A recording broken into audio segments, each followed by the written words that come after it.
आइए मेरे प्यारे बच्चों, अब हम लोग पहला चैप्टर पढ़ चुके थे। अब हम लोग दूसरा चैप्टर में पहुंचते हैं। नया वाला एनसीईआरटी हम लोग पढ़ रहे हैं। नया वाला एनसीईआरटी के अकॉर्डिंग हम लोग चलेंगे।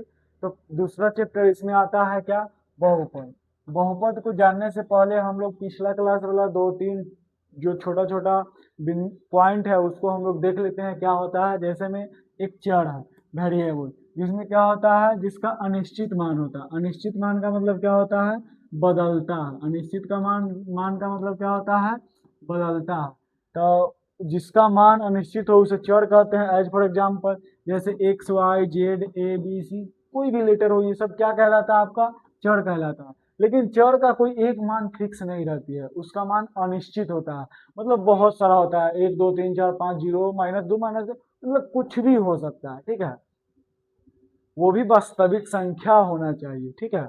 दूसरा क्या है? अचर, जिसका मान निश्चित होता है। जैसे 0 है तो 0 ही होगा, 1 है तो 1 ही होगा, 2 है तो 2 ही होगा, 5 है तो 5 होगा, 7 है तो 7 ही होगा। ठीक है, इसमें मान बार बार नहीं बदलेगा और इसमें मान बार बार बदलेगा। तो चर और अचर आप लोग 9th क्लास में भी पढ़े होंगे। 9th क्लास पढ़ के आए होंगे तो बहुत अच्छा से समझ में आ रहा होगा। नहीं भी पढ़ के आए होंगे फिर भी यहाँ पर मैं बता रहा हूँ, थोड़ा बहुत चल जाएगा। ठीक है, अब आते हैं इसके बाद नेक्स्ट क्या होता है। नेक्स्ट होता है एक व्यंजक होता है, जो 9th क्लास में आप लोग पढ़ के आते हैं, एक्सप्रेशन, जिसको अंग्रेजी में बोलते हैं दोनों को गुणनफल। दोनों के गुणनफल को हम लोग क्या कहते हैं? व्यंजक कहते हैं। As for example 5x²। देखिए इसमें 5 जो है वो आपका अचर है। 5 क्या है? अचर है। और ये x क्या है? चर है। तो दोनों को गुना कर दिया तो क्या बन गया? व्यंजक बन गया। यही है आपका व्यंजक। अब व्यंजक समझ गए होंगे तो उसके साथ हम आते हैं जो हम लोग का मेन टॉपिक है, उस पे आते हैं बहुपद, पोलिनोमियल। नाम से ही स्पष्ट हो रहा होगा, इसमें बहुत सारा पद होगा। इसमें क्या होगा? बहुत सारा पद होगा, जिसके लिए हम इसको क्या कहते हैं? बहुपद कहते हैं। तो वो ऐसा बहुपद जिसके चर के घात या मीन्स पावर, पूर्ण संख्या या फिर संपूर्ण संख्या, या फिर इसी को आप बोल सकते हो धनात्मक संख्या, जीरो सहित, और प्राकृत संख्या भी बोल सकते हो, प्राकृत संख्या जीरो सहित। ठीक है, तो जीरो सहित लिखते हैं। उसको बढ़ते या घटते क्रम में लिखते हैं तो उसे हम लोग क्या कहते हैं? बहुपद कहते हैं। जिसके घात में पूर्ण संख्या होगा, और पूर्ण संख्या जो, जैसे एज फॉर एग्जाम्पल देखिए 5x² + 3x + 2, ये घटते क्रम हो गया। आप चाहेंगे तो ऐसे भी लिख सकते हैं, बट ज्यादा बेटर आपको इस टाइप से ही रहता है, मतलब घटते हुए क्रम में ही रहता है, जिसके कारण ऐसा होता है। ठीक है, चल रहा होता है वीडियो, वो ऑन होता है, इसे रोक दिया तो देखे तब वीडियो रिकॉर्ड हो रहा है। करो, चालू। चालू है। ये सब एडिट करना होगा, फिर काम गड़बड़ कर। हम लोग क्या समझ रहे थे? हम लोग बहुपद समझ रहे थे जिसमें चर का घात क्या हो?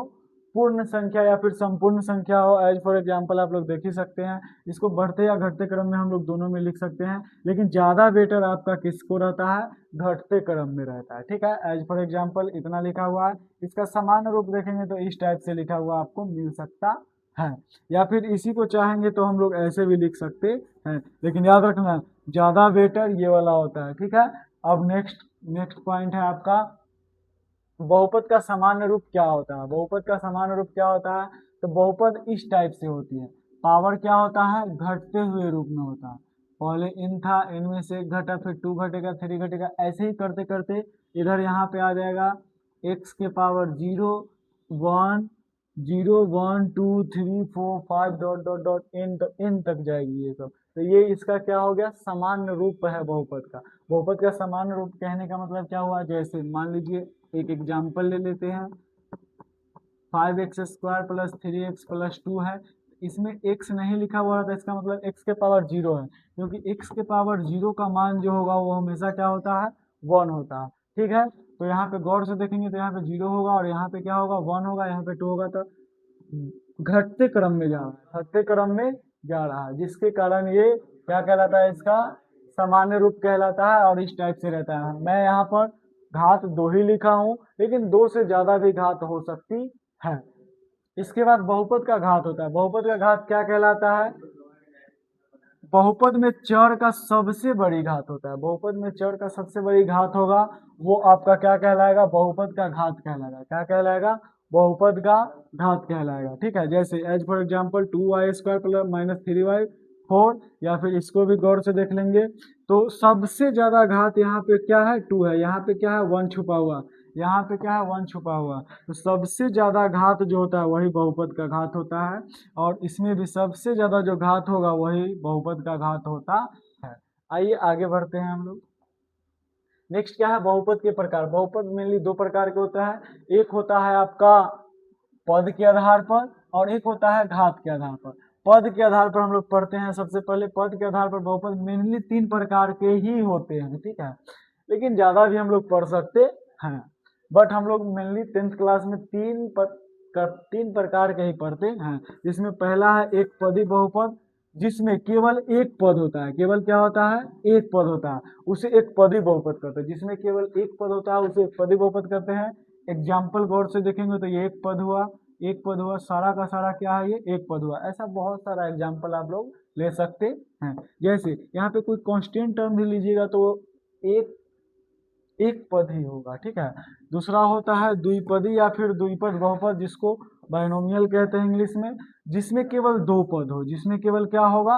2 पद होगा, उसे हम लोग द्विपदी बहुपद कहते हैं। एज फॉर एग्जाम्पल एक पद दो पद, एक पद दो पद, एक पद दो पद, एक पद दो पद। इस तरीके से बहुत सारा एग्जाम्पल भी आप लोग ले सकते हैं। नेक्स्ट क्या है आपका? नेक्स्ट है आपका त्रिपदी बहुपद। त्रिपदी बहुपद में क्या होगा आपका? जिसमें 3 पद होगा। जिसमें क्या होगा? 3 पद होगा, उसे त्रिपदी बहुपद कहते हैं। 3 पद होगा, उसमें हम लोग क्या कहते हैं? त्रिपदी बहुपद। जैसे 1 2 3, 3 पद हुआ, 1 2 3, 3 पद हुआ, 1 2 3, 3 पद हुआ। ये सब क्या है? त्रिपद बहुपद है। इसमें एक और बहुपद एक्स्ट्रा में हम लोग पढ़ सकते हैं, शून्य बहुपद। शून्य बहुपद में क्या होगा? सभी पद शून्य होगा, या फिर सभी पद का गुणांक क्या होगा? शून्य होगा, उसको हम लोग शून्य बहुपद कहते हैं। एग्जाम्पल 0x², 0x 0, ये सभी बहुपद क्या है? सभी चर का गुणांक जो है वो क्या है आपका? 0 है। गुणांक क्या है? 0 है। गुणांक किसको कहते हैं? तो गुणांक चर के आगे जो भी वैल्यू रहता है, कांस्टेंट वैल्यू, उसको हम लोग क्या कहते हैं? गुणांक कहते हैं। ठीक है, उम्मीद है इतना बात समझ में आया होगा। अब नेक्स्ट क्या है? घात के आधार पर बहुपद के प्रकार। घात के आधार पर बहुपद के प्रकार, इसमें भी 3 प्रकार के होते हैं। इसमें भी कितने प्रकार के होते हैं? 3 प्रकार के होते हैं। 3 प्रकार में पहला क्या है? रैखिक बहुपद है। रैखिक बहुपद को हम लोग अंग्रेजी में लीनियर पोलिनोमियल कहते हैं। वैसा बहुपद जिसमें चर का अधिकतम घात सिर्फ एक हो। क्या हो? एक हो, उसे हम लोग रैखिक बहुपद कहते हैं। एग्जाम्पल गौर से देखेंगे तो यहाँ पे इसका घात क्या है? 1 है। अगर इसका लिखना चाहेंगे तो इसका घात 0 होगा, इसका घात भी 1 है, इसका घात भी 1 है। तो चर का अधिकतम घात आप लोग 1 देख रहे हैं, तो यही होता है आपका क्या? रैखिक बहुपद होता है। इसका सामान्य रूप अगर आप लोग देखेंगे तो जनरली ये आपको इस फॉर्म में मिलेगा, ax प्लस b के फॉर्म में, जिसमें a का मान कभी भी 0 के बराबर नहीं होगा, और a और b क्या होगी? वास्तविक संख्याएं होंगी। क्या होगी? वास्तविक संख्याएं होंगी। आइए अब दूसरा प्रकार देखते हैं, द्विघात बहुपद, जिसको क्वाड्रेटिक पोलिनोमियल कहते हैं। वैसा बहुपद जिसमें चर का अधिकतम घात 2 होता है, उसे हम लोग द्विघात बहुपद कहते हैं। एग्जाम्पल गौर से देखेंगे तो 2x² प्लस 3x प्लस 5, जिसमें चर का अधिकतम घात क्या है? 2 है। इसमें भी चर का अधिकतम घात क्या है? 2। ऐसा बहुत सारा एग्जाम्पल आप लोग ले सकते हैं। ठीक है, इसका सामान्य रूप अगर आप लोग देखेंगे तो जनरली इस फॉर्म में ही आपको मिलेंगे। पहले 2 फिर 1 फिर 0, इस तरीका से आपको आएगा, और जहाँ a का मान कभी भी 0 के बराबर नहीं होगा। अगर a का मान 0 के बराबर होगा तो फिर ये क्या बन जाएगा? रैखिक बहुपद। इसलिए a का मान 0 के बराबर नहीं होगा।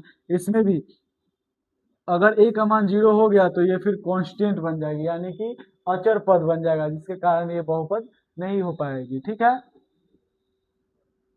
अब नेक्स्ट है त्रिघात बहुपद। त्रिघात बहुपद को हम लोग क्यूबिक पोलिनोमियल कहते हैं। वैसा बहुपद जिसमें चर का अधिकतम घात 3 होगा, उसे हम लोग त्रिघात बहुपद कहते हैं।